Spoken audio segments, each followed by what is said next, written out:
guys, welcome to Not So Nerdy channel, and I know it's been a long time since I last posted. Well, these past few months a lot of things are going on in my life. I joined the company and I recently shifted to Hyderabad, so it's been a roller coaster here. And I didn't get the time to record the video, but finally I'm trying to get back on track. And yeah, like during this time a lot of people asked me questions regarding my interview process, how did I go about it, how did I get into Microsoft. So I decided to club all of them and cater to those questions here. So thank you for joining me today and hope you stay till the end. So there are a lot of places where you can start your coding journey from, but first thing which I did was go through DSA crash course because I really feel overwhelmed with too many videos. I just want everything in one, so I preferred in that way. Plus my chosen language was C++, so yeah, you can search things like a crash course in DSA in Java or DSA in C++, whatever you are convenient with. And make sure that for remembering you make notes properly, because that is a very important process. That's what I did. And later on, when you get the hang of fundamentals, start solving questions on platforms like GHG, HackerRank and LeetCode, and try solving the sheets like NeetCode 150, Blind 75, or if you are in your first year or second year, you can go for Love Bubba 450 questions. But yeah, it's totally up to you, and I would suggest that start slow and be consistent when you are, trying to code. So there were 3 rounds of interview. First one was technical, then HR, then as appropriate. So in my technical round, I was asked from DSA fundamentals, and I was asked to code 2 questions. One was based on arrays, second one I don't remember. Then I was also asked from CN, computer networks. So you have to have it was one of my subjects in college. So whatever you study in college, keep your fundamentals clear in them, be it operating systems or computer networks or database management system. These are the subjects from which questions could be asked by the interviewer if he has, apart from DSA, if he has experience in SQL, he might focus more on database questions. So have your fundamentals cleared in all these subjects. Also, the interviewer asked me from the projects which I listed in my resume, and I couldn't really articulate my projects well at that time. But in my next round, I made sure that I could tell about my contribution, because I felt that that's where I lagged in my first interview round. So my second interview round was HR. It was based more on my project related stuffs and the behavioral aspect, like how would I behave in certain situations and where my interest lies and stuff like that. And in my third interview round, it was as appropriate, so they could ask me from anywhere they want.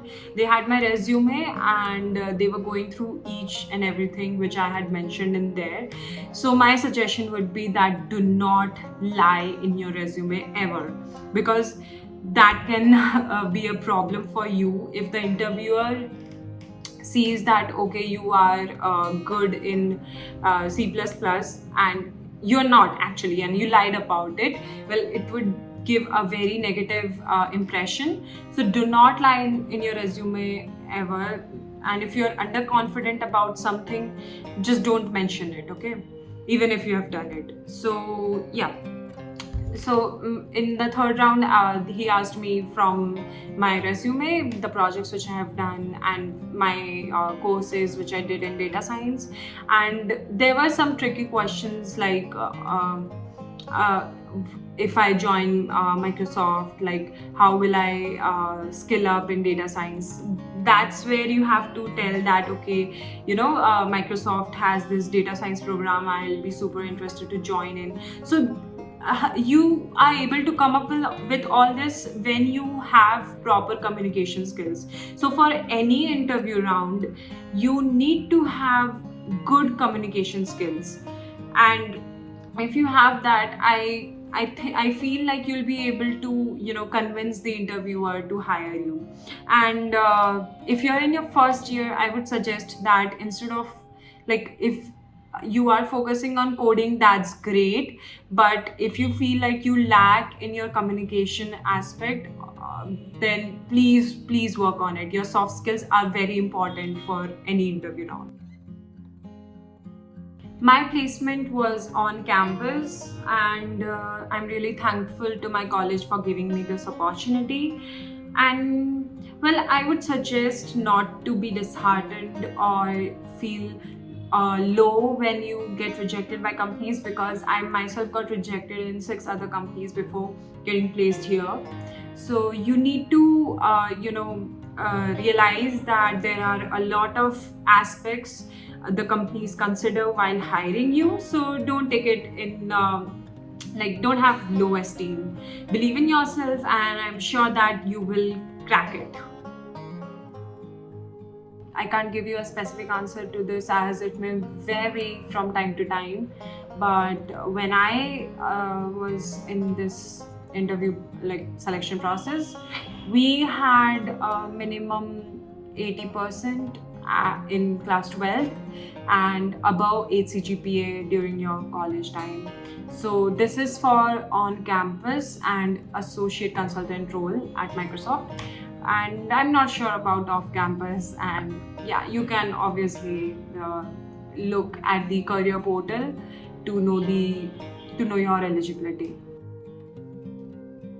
So there is no specific roadmap to end up in a good company. You can, start exploring your college life. And what I did, my journey was like, I joined the college. I enjoyed my first year in all the college events and stuff. And I was not that technically inclined.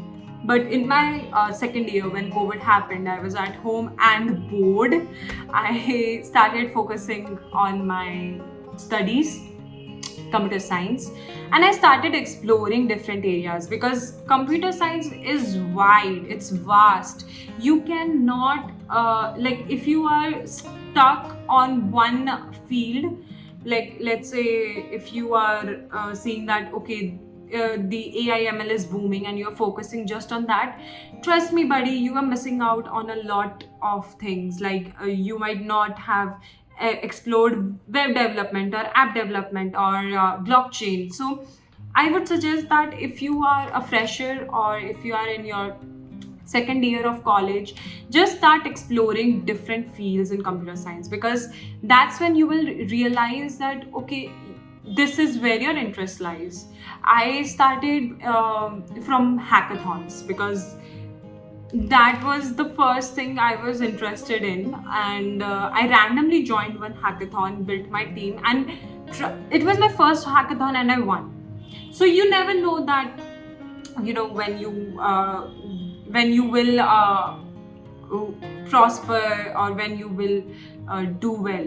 You just need to do that hit and try stuff. And I started from augmented reality, then came to web development side, app development side, and I explored a lot of things before finally realizing that, okay, this is where my interest lies. So I would say that don't come to a conclusion from the very beginning. If you want to end up in a good company, I would suggest just explore a lot, and then focus on the area which you are interested in, work on it. And yeah, obviously DSA coding is important, so you'll have to tag them along with you. And communication, of course, so you could do well in your interview process. And I would also suggest you to do good projects, because companies do, like, even if you don't land up an internship, just having projects is more than enough to let the company know that you are interested to work on things. Internship is not really that necessary to land a good job, seriously. So that's a notion which people have, that if they don't get an internship they won't get into good companies. Well, it's not at all like that. Have good projects, and by that you will be able to end up at a good place. Yes, if you are interested for associate consultant role at Microsoft, you should have something related to cloud. It could be AZ900 certification or other Azure certifications, and or if not Azure, it could be in GCP, Google Cloud Platform, or AWS. So I had been a part of Cloud Ready program before, and I was a facilitator twice. So that is why I was able to list it out in my resume. So for resume shortlisting, you should have things related to cloud. Yeah. So this is a very common question, how to prepare for DSA. Fundamentals are very much important. Like I said, you need to have a good clarity in your concepts. So for that, my suggestion would be to Google things out. Go on YouTube, search whatever doubts you have. Everything is available on internet, honestly. You just need to Google it out. Don't be dependent on anyone, honestly.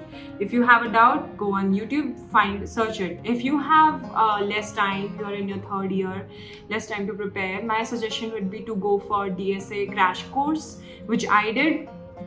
And you can go for those 6 hours or 9 hours of video and get all the concepts in one. You can go through multiple videos of those crash courses, because sometimes not all the concepts are covered, right?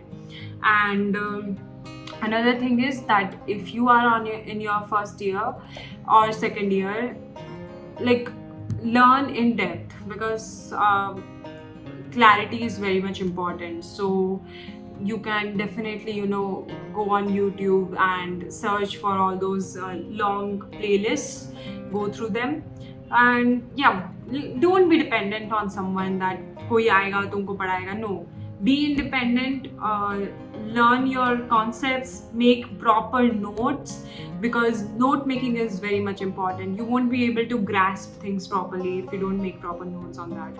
So that's how you should prepare for DSA. Yeah. You can start from freecodecamp.org, because that's one place which clears your concepts as well as help you in the projects. So my suggestion would be to refer to FreeCodeCamp, and you can also refer to YouTube videos, like if you are in web development, you can go with cloning projects like cloning of Netflix or Pinterest or whatever. So try to rebuild those projects. You will have a great understanding if you do that. Yeah, that's how you can start with your projects. Well, to land an internship, you can explore platforms like Internshala, or you can approach people directly on LinkedIn. That's one way to go for it. I myself got internship via Internshala, so if you think that it's fake, it's not. I'm just saying it. And I also got an internship via networking. So which I made during my hackathon time. So if you ever take part in hackathons and stuff, do talk with people, make connections, because it's very much important. Network is net worth. So just try to make connections with people, and if you're looking for internships and they are at a good position, you can definitely ask them whether any opportunities available with you or not, and if they have, they'll help you. Another way to go about it is you can approach people directly on LinkedIn. Just send them a connection with a short note or something, and that you're looking for this opportunity, and if they have, then they can suggest or something. Or if that's how you can go about it. So try to talk to people, because I think networking is very much important. Yeah, again off topic. That's how you can land an internship. You can explore Internshala, you can explore other such platforms. I didn't do much in that exploration part, but you can do that surely. My advice to a fresher would be to just chill, enjoy, don't stress out about placements, interviews, abhi se. Take it slow, and if you are like studying in a new city, explore the city, the area, explore your college campus, and know about the clubs, take part in events, just enjoy. Like, first year is to take things slow, understand from your seniors that how did they prepare, and my suggestion would be not to go into hardcore coding. It might overwhelm you if you're just beginning. If you're doing it from class 11, 12, I mean, you are already familiar with it, so not a big deal. But if you are just beginning, take things slow. You will get your pace once start your second year or so. So don't worry too much, okay? Just chill. You need to focus on your overall development and not just your coding aspect, because in your resume you need to add a lot of things. So I would suggest that you should focus on your DSA, your coding, your college subjects, operating system, DBMS, CN, computer networking.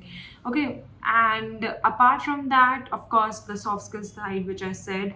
Now you have to focus on building a good resume. So for good resume, you need to add in your skills, your projects, your whatever hackathons or achievements which you have gotten over the period of college. So I would suggest that take more part in hackathons, make good projects to showcase, and also you can do some certifications around different skills.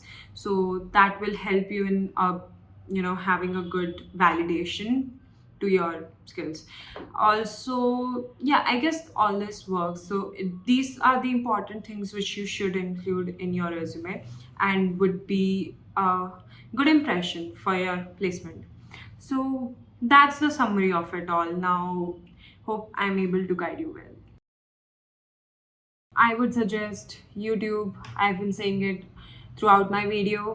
YouTube, or you can use Bing, Chat GPT, Google things out, and of course you can go through Coursera or Udemy courses for more knowledge. And my personal favorite is Free Code Camp, of course. So they also have YouTube channel, and this is not any promotion or stuff. It's just I personally like it. So yeah, these are some good resources. I'll also mention some links in the description so you can refer to those. I think I have covered most of the things in this video, and if you still have any doubt, then feel free to ping me on LinkedIn or on Instagram. So but please do go through this whole video, and I think I have covered maximum of it. And if you still have doubt, then yeah. And yeah, do like, share, and subscribe to this video. It was great to connect with all of you. Bye bye.